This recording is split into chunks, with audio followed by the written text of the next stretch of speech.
kemudian ada atap. Nah, Saqifah Bani Sa'idah ini tidak terletak dengan diperintahkan oleh Allah Subhanahu wa taala. Dan kemudian malaikat Israel memberikan salam kepada Rasulullah sallallahu alaihi wasallam. Assalamualaikum ya Rasulullah. Salawat serta salam diberikan kepada dan kemudian Rasulullah sambil berbaring tempat tidurnya beliau sekarang menjadi tempat di mana kita menziarahi beliau. Ketika Rasulullah sallallahu alaihi wasallam menjawab salamnya Israel, Rasulullah bertanya kembali kepada malaikat Israel, "Ya Israel, apakah engkau datang untuk mencabutku atau dengan ada keperluan lain atau untuk menziarahi?" Maka malaikat Israel menjawab, "Ji'tu bi amrain." Saya datang kepadamu ya Rasulullah. Yang pertama karena dua perkara. Yang pertama adalah karena aku diperintahkan oleh Allah Subhanahu wa taala untuk menziarahi. Yang kedua, jika engkau bersudi untuk bertemu dengan Allah, jika engkau bersudi untuk dicabut nyawanya, maka aku akan melaksanakannya atas perintah Allah Subhanahu wa taala. Dan kemudian Nabi Muhammad dalam keadaan berbaring menoleh kepada malaikat Jibril yang ada di samping kanannya. Setelah itu malaikat Jibril seketika menjawab, "Ya Rasulullah, inna rabbaka qad ishtaq." Sesungguhnya Allah Subhanahu wa taala telah rindu kepadamu ya Rasulullah. Kemudian Rasulullah sallallahu alaihi wasallam menjawab lagi dan berbicara kepada malaikat Israel, "Idzan ana mushtaq." Aku rindu kepada Allah Subhanahu wa taala. Dan kemudian malaikat Israel dengan berat hati, dengan penuh kesedihan, maaf, malaikat tidak punya nyawa, namun berhadapan dengan Rasulullah, beliau semua bergetar, beliau semua gemetar kepadanya. Ketika malaikat Israel dijawab seperti itu, maka malaikat Israel meminta kepada Rasulullah SAW meminta izin untuk mencabut nyawanya. Ketika Rasulullah dicabut dari ujung kakinya, maka Rasulullah merasakan kesakitan. Maaf, sakaratul maut itu sakitnya sama seperti halnya kita dimasukkan oleh sesuatu yang berduri, kayu yang berduri kemudian dicabut, dimasukkan dari mulut dan ditarik kembali. Sakitnya seperti itu, namun lebih parah lagi. Allah Subhanahu wa taala, maka sesungguhnya Allah Subhanahu wa taala tidak akan fana, tidak akan mati, karena Allah Subhanahu wa taala hayyun daimun la yamut, hidup dan selamanya tetap hidup. Wa man yu'budu Muhammadan, barang siapa yang menyembah Muhammad, karena sesungguhnya Muhammad abduhu wa rasuluh, utusan Allah yang sekarang telah wafat, maka tersadarlah Sayyidina Umar dan menurunkan perkataan.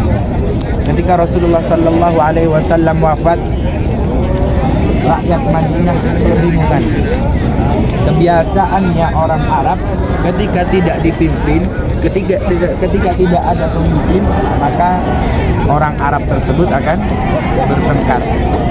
Ada dua kabilah yang terkenal di Madinah, yaitu kabilah Aus dan kabilah Khazraj. Kabilah apa Bapak Ibu? Siapa yang bilang Aus barusan? Kabilah Aus, yang kedua Khazraj. Dua kabilah ini tidak pernah yang namanya damai, tidak pernah yang namanya berdamai. Apapun masalahnya, sekecil apapun masalahnya, mereka pasti berperang. Ketika Rasulullah sallallahu alaihi wasallam hadir, ketika Rasulullah sallallahu alaihi wasallam tiba di Madinah, dua kabilah ini langsung berdamai, didamaikan oleh Rasulullah sallallahu alaihi wasallam. Maka ketika Nabi Muhammad wafat, seluruh kabilah kebingungan dan mengadakan musyawarah, mengadakan perkumpulan di tempat ini. Apa namanya Bapak Ibu? Saqifah Bani Sa'idah. Saqifah Bani Sa'idah itu tempat di mana Rasulullah, tempat di mana Sayyidina Abu Bakar As-Siddiq diangkat menjadi khalifah pertama penggantinya Rasulullah sallallahu alaihi wasallam.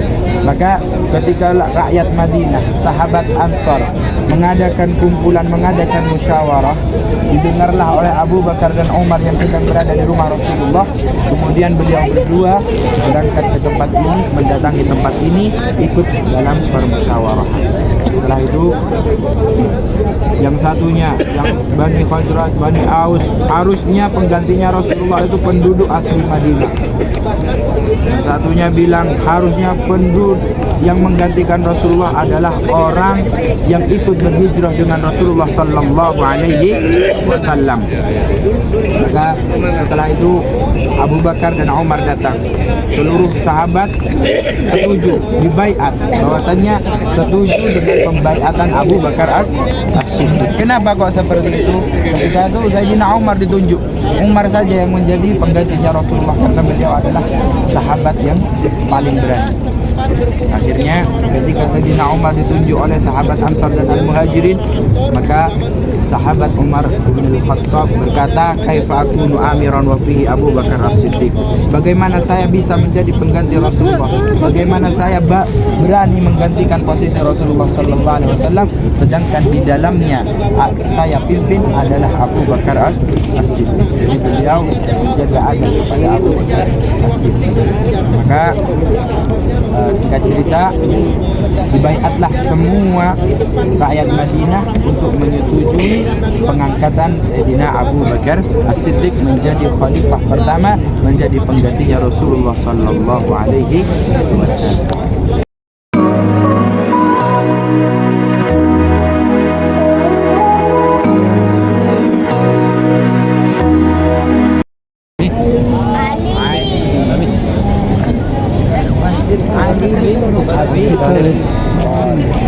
Jadi Masjid Ali bin Abi Thalib ini bukan hanya sekedar masjid yang akan kita ziarahi, namun juga ada sejarahnya. Masjid Ali bin Abi Thalib ini kenapa kok dinamakan Ali bin Abi Thalib? Karena dulu ketika Rasulullah sallallahu alaihi wasallam mengadakan perkumpulan itu memiliki tempat tersendiri. Jadi sahabat-sahabat Rasulullah juga memiliki tempat. Namun Sayyidina Ali memilih tempat ini untuk dijadikan tempat majelis. Jadi Sayyidina Ali berkumpulnya di sini dengan para sahabatnya. Siapa sih Sayyidina Ali? Ali bin Abi Thalib adalah sahabat ketiga Rasulullah keempat Rasulullah sallallahu alaihi wasallam. Nah, kemudian Sayyidina Ali juga ini yang menurunkan beberapa keturunan Rasulullah sallallahu alaihi wasallam karena menikah dengan putri Rasulullah sallallahu alaihi wasallam. Siapa? Fatimah Az-Zahra. Nah, di belakang kita ini adalah tempat di mana dulu Sayyidina Ali melaksanakan salat Id. Dan juga dikisahkan pernah disolati Id oleh Rasulullah dengan para masyarakat Madinah. Dan juga ada beberapa masjid di belakangnya. Di belakang kita ada beberapa masjid. Assalamualaikum warahmatullahi wabarakatuh. Di sini dan kemudian lanjut destinasinya karena kita mengejar waktu dengan bisa masuk ke Baqi. Insyaallah ya. Kenapa karena Baqi tempat di mana para sahabat Nabi, keluarga Nabi, di sini dan istri Nabi dimakamkan. Fatimah Az-Zahra dimakamkan di Baqi. Putra Nabi yang bernama Ibrahim. Putri Nabi ada berapa? Ada Aftan? Kemarin udah loh.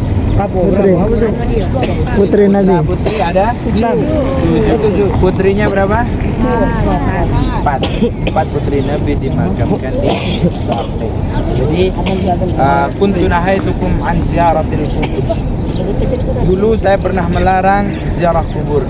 Maka ketika Rasulullah SAW melihat keluarganya dimakamkan di Baqi, ala fazuru, maka sekarang ziarahlah ke kubur, fa innahu tudzakkirukum maut, karena sungguhnya ziarah kubur mengingatkan kalian kepada mati.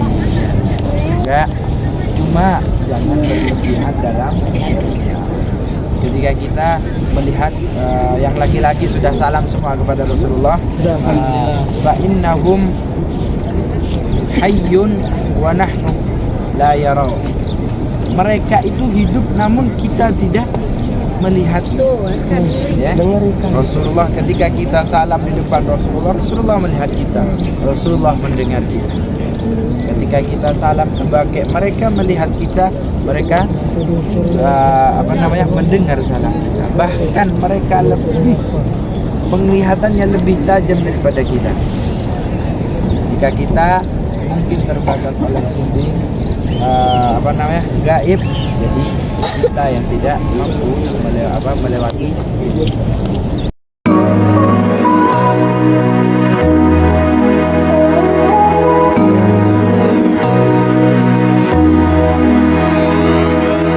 Maka ketika itu rakyat Madinah dilanda kekeringan. Di salah satu riwayat rakyat Madinah krisis air, kekeringan, kemarau dan lain sebagainya katanya ya. Nah, ketika itu para rakyat Madinah meminta kepada Rasulullah sallallahu alaihi wasallam. Meminta kepada Rasulullah, memohon kepada Rasulullah, ya Rasulullah, kau ini seorang nabi, kau ini seorang utusan Allah, kau ini katanya seorang yang dikasihi oleh Allah Subhanahu wa taala. Lantas bagaimana Allah membiarkan kita kekeringan? Lantas bagaimana Allah membiarkan hewan ternak kita meninggal semua, mati semua karena ketiadaan panganan? Maka ketika itu Rasulullah sallallahu alaihi wasallam meminta izin kepada Allah dan Allah memerintahkan untuk salat, dan akhirnya Rasulullah sallallahu alaihi wasallam salat seperti ini. Salat apa? Salat meminta hujan. Bahasa Arabnya istisqa. Salat istisqa adalah salat meminta hujan. Juga kesunahan dari Nabi Muhammad ketika di tempat kita dilanda kekeringan, dilanda kemarau, dilanda sesuatu bencana, maka alangkah baiknya salat istisqa. Dan juga tempat ini pernah dijadikan tempat salat Idul Fitri dan Idul Adha. Idul Fitri dan Idul Adha. Loh, Ustaz, kenapa kan Rasulullah punya masjid di masjidnya sendiri di Masjid Nabawi, kenapa harus salat di sini? Karena di Masjid Nabawi, mohon maaf, kami pernah sampaikan masjidnya Rasulullah itu kecil, seperti yang Bapak Ibu lihat ketika masuk ke Raudah, hanya itu saja. Sedangkan masyarakat Madinah begitu banyak. Dikisahkan ketika Fathu Makkah ada 9.000 orang yang menuju ke Makkah untuk berhaji dengan Rasulullah sallallahu alaihi wasallam, dan akhirnya terjadi Fathu Makkah. Nah, akhirnya di sini ini lapangan luas, tanah yang luas dan tanding. Belum ada masjid seperti ini, belum ada. Jadi hanya ada sebuah pohon. Dikatakan juga al-musalla, masjid al-musalla. Nah, kenapa? Karena tempat di mana Rasulullah melaksanakan salat istisqa dan salat Idul Fitri dan Idul Adha, salat Idain. Ada suatu hal yang penting perlu saya sampaikan ketika Rasulullah sallallahu alaihi wasallam melaksanakan salat istisqa dan khutbah. Ada 2 poin yang Rasulullah sampaikan. Ketika itu Rasulullah setelah khutbah, Rasulullah didatangi oleh malaikat Jibril. Maka ketika itu Rasulullah Sayyidina Bilal ibn Rabah kemudian karena memang salatnya di satar, dibagi yang laki-laki, perempuan, maka diajak oleh Sayyidina Bilal menuju ke tempat salatnya perempuan. Maka Rasulullah menyampaikan takutlah, maka tidak takutlah kepada Allah Subhanahu wa taala. Disampaikan khusus kepada wanita. Ketika itu Rasulullah menyampaikan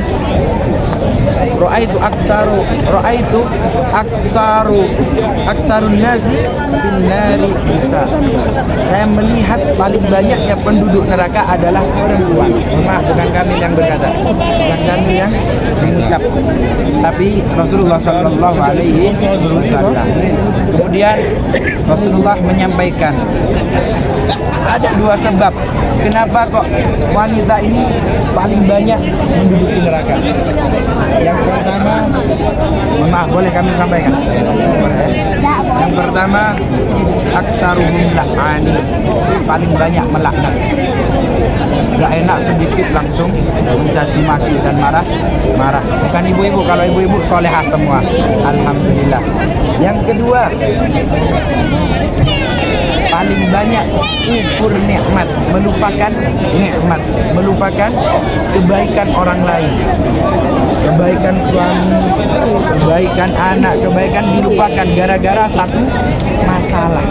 Maaf, bukan ibu-ibu ya, kami ulangi, bukan ibu-ibu, ibu-ibu solehah semua insyaallah.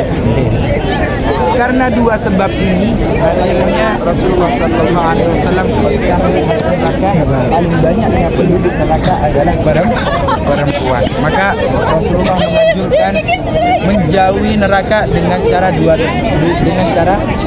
perkara. Yang pertama, aktsiru minas shadaqah, perbanyaklah sedekah. Ya. Yang kedua, wakilna minal istighfar, dan perbanyaklah istighfar. Jadi ibu-ibu mohon maaf ketika melihat anaknya nakal, doakan yang baik-baik, ucapkan yang baik-baik. Ketika ada sesuatu yang tidak cocok dalam keluarga, ungkapkan saja, namun jangan sampai melaknat. Ada sesuatu yang tidak cocok dalam hati kita, dalam bersaudara, dalam berumah tangga, ucapkan yang baik-baik agar supaya ibu-ibu kita semua selamat dari nerakanya Allah Subhanahu wa Ta'ala. Seperti yang disabdakan oleh Rasulullah, perbanyaklah sedekah dan perbanyaklah istighfar. Yang kemudian di kanan kita ini adalah Masjid Abu Bakar As-Siddiq. Masjid Abu Bakar As-Siddiq juga sama sejarahnya, tempat di mana Rasulullah pernah melaksanakan salat Idain, salat Idul Fitri dan Idul Adha. Kalau di sini Al-Musalla, Masjid Al-Musalla ini juga sampai sekarang masih berfungsi, digunakan salat, ini masih buka insyaallah, masih buka. Tapi kita akan menuju ke Baqi ziarah ya. Nah, kita abadikan momen istimewa ini. Ingat ya pesan Rasulullah untuk wanita apa? Cara menjauhinya itu. Jangan melaknat, jangan kufur nikmat. Kufur nikmat itu apa saja? Melupakan kebaikan termasuk kufur nikmat. Melupakan nikmat-nikmat yang Allah beri. Jadi gara-gara satu kesalahan, satu ketidakcocokan dalam hati, akhirnya keluarlah perkataan-perkataan yang buruk. Ini seperti mohon maaf, kami masih kecil, bukan menggurui, tapi kami menyampaikan apa yang disampaikan oleh Rasulullah Sallallahu Alaihi Wasallam, karena Rasulullah bersabda, "Balighu anni walau ayat." Sampaikanlah dariku satu ayat. Kemudian yang kedua, jauhi melaknat. Ini adalah perkataan ibu ini lebih tajam daripada 70 wali. Apalagi itu anaknya. Oke, kalau ibu tidak cocok ke saya, mungkin tidak mempan karena saya ada. Namun ketika ibu bilang mungkin tidak sengaja, bagi kok itu langsung didengar oleh Allah Ta'ala, dan Allah Subhanahu wa Ta'ala. Amin ya rabbal alamin. Timur bagi beliau mengarah dan kepala beliau berada di arah istri beliau ini. Maka kenapa kok ketika kita salam langsung Rasulullah Sallallahu Alaihi Wasallam? Karena saya sampaikan ketika masuk ke Raudah ya. Jadi caranya yaitu di sini Rasulullah, dan di bahunya Rasulullah ada Abu Bakar, di bahunya Abu Bakar ada Umar bin Khattab. Nah, jadi ketika salam kita berurutan. semua menghadap ke kiblat. Jadi ketika kita salam masuk dari bab salam, nah yang pertama kali lewati adalah Rasulullah Sallallahu Alaihi Wasallam. Mari kita salam karena insyaallah 13 menit lagi akan azan. Bismillahirrahmanirrahim. Bismillahirrahmanirrahim. Assalamualaikum. Assalamualaikum. Ya dara. Ya dara.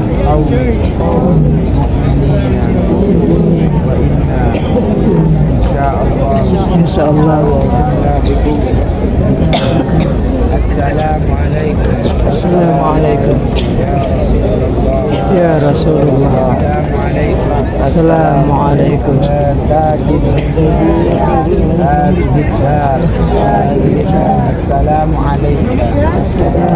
Ya Rasulullah. Assalamualaikum. Assalamualaikum. Ya Habibullah. Assalamualaikum. Assalamualaikum. Safwatullah. Safwatullah. Assalamualaikum. Assalamualaikum. Ya Khalifatu. Ya Khalifatu Rasulillah Sallallahu Alaihi Wasallam. Rasulullah Sallallahu Alaihi Wasallam. Abu Bakar Siddiq. Assalamualaikum. Assalamualaikum. Ya Umar ibn al-Khattab. Jazakumullah. Ahsanal jaza. Ahsanal jaza. Ahsanal jaza. Jazakumullah. Hatta fi sabilillah. Assalamualaikum. Assalamualaikum. Ya Khalifatu Rasulillah. Ya Khalifatu Rasulillah. Uthman bin Affan. Jazakumullah. An ummati Rasulillah Sallallahu Alaihi Wasallam. Khairan jaza. Yang di kanan kita itu adalah Maqbaratul Baqi. Seperti yang pernah saya sampaikan, ketika hari kiamat nanti yang dibangkitkan pertama kali adalah Rasulullah Sallallahu Alaihi Wasallam. Yang kedua Abu Bakar dan yang ketiga Umar. Kemudian Ahlul Baqi ketika diminta oleh Allah Subhanahu Wa Taala untuk bangkit, setelah Ahlul Baqi baru Ahlul Ma'lah. Setelah Ahlul Baqi dan Ahlul Ma'lah baru kemudian orang-orang yang orang-orang saleh dan ulama-ulama Allah Subhanahu wa Ta'ala. Ya, di Baqi ini dimakamkan beberapa sahabat Nabi dan keluarga Nabi. Di situ ada Uthman bin Affan, sahabat terkaya yang merelakan seluruh hartanya, nyawanya untuk perjuangan dakwah Islam. Ya Rasulullah Sallallahu Alaihi Wasallam. Dan juga ada putri Rasulullah siapa? Fatimah Zahra. Ada istri Rasulullah Aisyah binti Abu Bakar. Di situ beberapa keluarga Rasulullah disemayamkan dan mari kita salam. Ada tekanan sedikit, Pak. Assalamualaikum. Ya Zara. Ya Zara. Kaum mu'minin. Wa inna insyaallah bikum la. Assalamualaikum. Assalamualaikum. Ya ahlal baqi. Ya ahlal baqi. Al-gharqad. Assalamualaikum. Assalamualaikum. Ya ahla Rasulillah. Assalamualaikum. Ya ashab Rasulillah. Antum salafuna wa nahnu insyaallah bikum lahiqun. Jazakumullah an ummati Rasulillah sallallahu alaihi wasallam. Khairan jaza. Sallallahu ila hadratin Nabi. Al-Fatihah.